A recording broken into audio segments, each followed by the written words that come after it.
ইরানে হামলা কেন? জাতিসংঘ তো রাস্তায় আমার ভাই শহীদ কেন?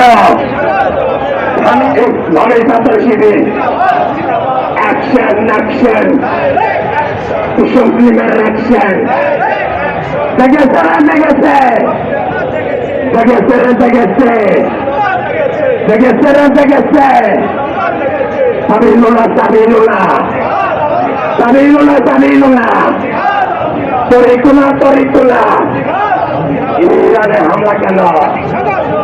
জাতিসংঘ আছে আমার ভাইয়ের রক্ত স্বামীর রক্ত নেতানিয়াহু দুই গালে নেতানিয়াহু দুই গালে আমেরিকার দালালেরা হুঁশিয়ার সাবধান ইসরায়েলের দালালেরা ইসরায়েলি ঘুরেরা হুঁশিয়ার সাবধান ইসরায়েলের দালালেরা আমেরিকার দালালেরা লেগেছে লেগেছে